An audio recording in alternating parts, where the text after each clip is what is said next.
প্রিয় শিক্ষার্থীবৃন্দ, গণিত শিক্ষালয়ের পক্ষ থেকে তোমাদেরকে আন্তরিক অভিনন্দন, শুভেচ্ছা। তোমরা কেমন আছো? আশা করি তোমরা ভালো আছো। প্রিয় শিক্ষার্থীবৃন্দ এবং আমার ফলোয়ার বৃন্দ, শিক্ষার্থীবৃন্দ, তোমরা যদি আমার পূর্বের ক্লাসগুলো ভালো করে দেখো এবং শোনো, তাহলে আমার আজকের ক্লাসটা তোমাদের বুঝতে এবং অনেক সুবিধা হবে। তো প্রিয় শিক্ষার্থীবৃন্দ, তোমরা যদি আমার ক্লাসটা ভালোভাবে দেখে এবং উপকৃত হও এবং অন্যদেরকে উপকার করার জন্য বেশি বেশি করে লাইক, কমেন্ট এবং শেয়ার করবা। তোমাদের লাইক, কমেন্ট, শেয়ারের মাধ্যমে আমি আবার প্রতিদিনের নিত্য নতুন ক্লাসগুলো তোমাদের মধ্যে উপস্থাপন করতে পারি, যাতে তোমরা সহজে বুঝতে পারো। তো প্রিয় শিক্ষার্থীবৃন্দ, তোমরা পূর্বে ক্লাসগুলো যদি ভালো করে দেখো অনুক্রম সম্বন্ধে তোমাদেরকে ভালোভাবে পড়ানো হয়েছে এবং ধারা নিয়ে পড়ানো হয়েছে। আজকে খুব গুরুত্বপূর্ণ একটা টপিকস নিয়ে তোমাদের সামনে উপস্থাপন করব, ধারা। এই ধারার অঙ্কগুলো কিভাবে করতে হয়, সেই ধারাবাহিকতায় আজকে তোমাদের এর অনুক্রম ধারার 48 পৃষ্ঠা একটা মাথা কাটা অঙ্ক দিয়ে শুরু করব। তো চলো অঙ্কটা আমরা করে নেই। কে এর গুণ মানের জন্য 5k - 3 plus k + 2 plus 3k - 11 একটি সমান্তর ধারা হবে। ধারাটি সাধারণ অন্তর ও সাধারণ পদ নির্ণয় করো। তো শিক্ষার্থীবৃন্দ, প্রথমে তোমাদেরকে বুঝতে হবে, এই যে একটা সমান্তর অনুক্রম একটা ধারা দেওয়া হলো 5k মান আছে আমার। এই কে যে অজানা রাশি, আগে এই কে এর মানটা বের করতে হবে। কে এর মানটা বের করার পরে দেখো, এটা যদি তুমি প্রথম পদ, এটা যদি দ্বিতীয় পদ, এটা যদি তৃতীয় পদ ধরো, তাহলে কে এর মানটা যদি বের করতে পারো, তাহলে তোমার প্রথম পদ বের হয়ে যাবে।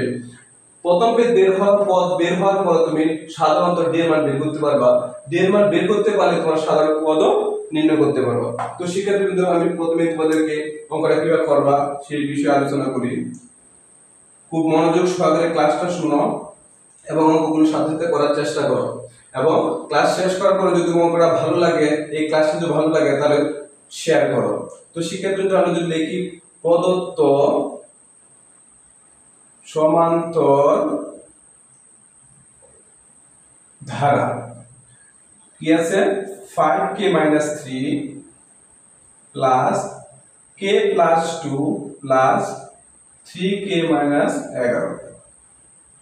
তো শিক্ষার্থীবৃন্দ, আমরা লিখতে পারি সমান্তর ধারার ক্ষেত্রে আমরা কি লিখতে পারি, দ্বিতীয় পদ মাইনাস প্রথম পদ। দ্বিতীয় পদ কোনটা আমার, k + 2, দ্বিতীয় পদ মাইনাস প্রথম পদ। প্রথমে k 5k - 3 ইকুয়াল তৃতীয় পদ মাইনাস দ্বিতীয় পদ। তৃতীয় পদ কি শিক্ষার্থীবৃন্দ, 3k - 11 তৃতীয় পদ মাইনাস দ্বিতীয় পদ। তো শিক্ষার্থীবৃন্দ দেখো, k + 2 মাইনাস একটা গুণ 5k পূর্বে কি আছে প্লাস, প্লাসে মাইনাসে মাইনাস 5k মাইনাসে মাইনাসে প্লাস 3 ইকুয়াল 3k - 11 মাইনাস দ্বারা গুণ করব। k এর পূর্বে কি চিহ্ন আছে, প্লাস, প্লাসে মাইনাসে মাইনাস k প্লাসে মাইনাসে মাইনাস 2। তোমার 5k থেকে যদি আমার k চলে যায়, তাহলে কি থাকতেছে -4k 3 + 2 5 ইকুয়াল k 3k থেকে যদি k চলে যায়, তাহলে 2k -11 2 13।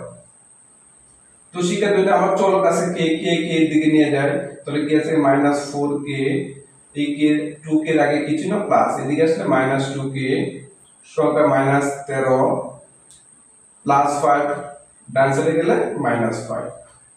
তো শিক্ষার্থীরা দেখো, -4k -2k -6k ইকুয়াল কত, -13 -5 -18। তো শিক্ষার্থীরা, আমরা কি এর মান বের করব। কি এর মান বের করলে এখন আমরা k এর সাথে -6 গুণাকার আছে, এদিকে ভাগ হবে। তো k ইকুয়াল -18 ভাগ -6, সুতরাং k এর মান হলো 3 × 18।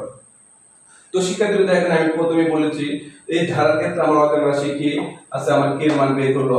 এখন k এর মান বের করার ক্ষেত্রে আমরা সমান্তর ধারার ক্ষেত্রে প্রথম পদ বের করতে হবে। তাহলে আমরা এটা কি 5k - 3 যদি প্রথম পদ হয়, তাহলে আমরা লিখতে পারি প্রথম পদ এখানে প্রথম পদ a এর সমান আমরা কি লিখতে পারি, 5k - 3।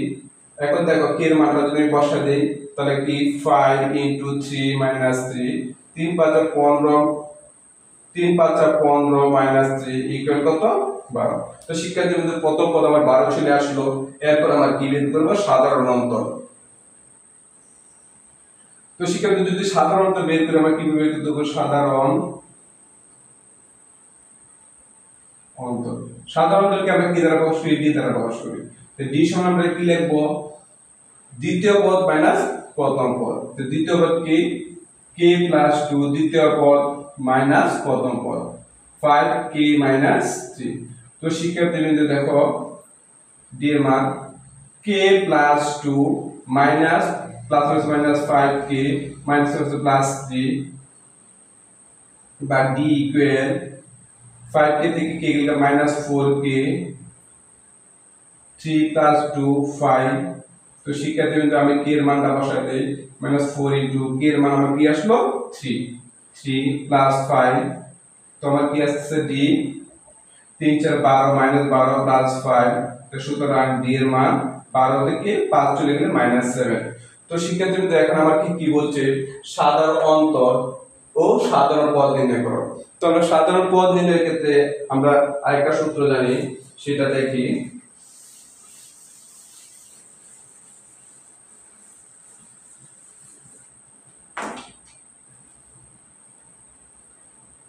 সাধারণ পদ বা n-তম পদ, আমরা সমান্তরাল দ্বারা কিন্তু সাধারণ পদ বা n-তম পদের সূত্রটা জানি। আমরা কি জানি? a + n - 1 * d ইকুয়াল, আমি এর মান বসায় দেই, এর মান আমার কি আসলো? 12 প্লাস n - 1 * d এর মান -7।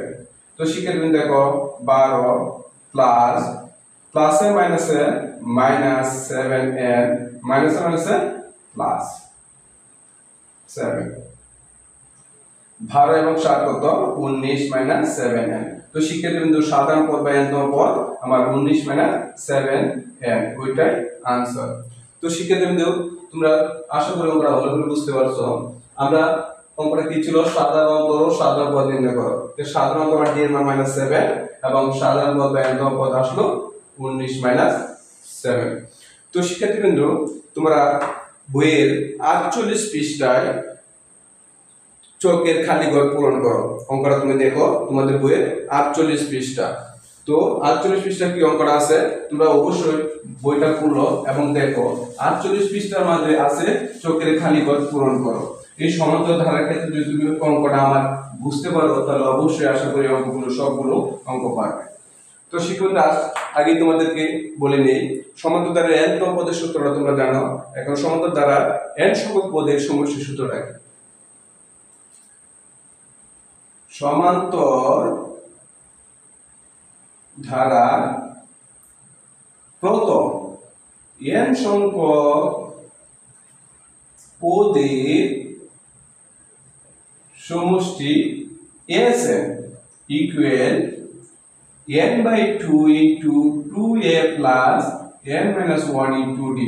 তো শিক্ষার্থীবৃন্দ তোমরা সাথে সাথে লেখো সমান্তরাল দ্বারা n সংখ্যক পদের সমষ্টি Sn সমান n/2 * 2a + n - 1 * d। তো শিক্ষার্থীবৃন্দ তোমরা এই সূত্রটা সম্বন্ধে জানলা, সমান্তরাল দ্বারা n সংখ্যক পদের সম্বন্ধে জানলা। এখন আমি তোমাদেরকে 48 পৃষ্ঠা চকের কারিগর পূরণ করা করি। তো এখানে কি আছে? পেজ 56 বই 3 নাম্বার অঙ্কটা, খালি ঘর পূরণ করো। তো শিক্ষার্থী অঙ্কটা যদি তুমি ভালোভাবে বুঝতে পারো তাহলে তুমি এই চোখের খালি ঘরের যে অঙ্কগুলো আছে 10টা অঙ্ক আসার আগে তোমরা অবশ্যই পারবা। তো চোখের খালি ঘরের 1 নাম্বার কি আছে? 1 নাম্বার অঙ্কের মধ্যে কি দেওয়া আছে? প্রথম পদ a সমান 2, সাধারণ অন্তর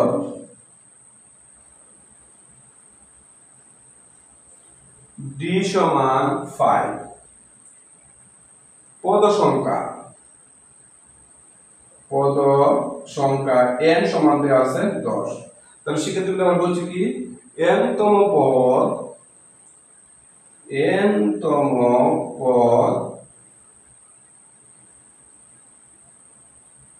সমান 5 এবং Sn সমান 1। তো শিক্ষার্থীবৃন্দ দেখো, আমি একটা অঙ্ক যদি দেওয়া থাকে এরকম দেওয়া আছে, প্রথম পদ a সমান 2, সাধারণত d সমান 5, পদ সংখ্যা n সমান 10। তাহলে পদ সংখ্যা শেষ পদ অথবা পদ সংখ্যা কয়টা? 10টা। বলছি এক্ষেত্রে আমার n তম পদ বের করতে বলছে।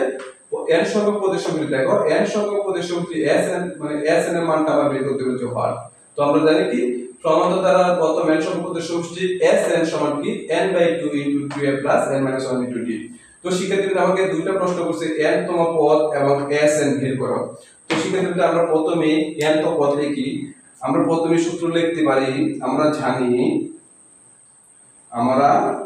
জানি সমান্তর ধারার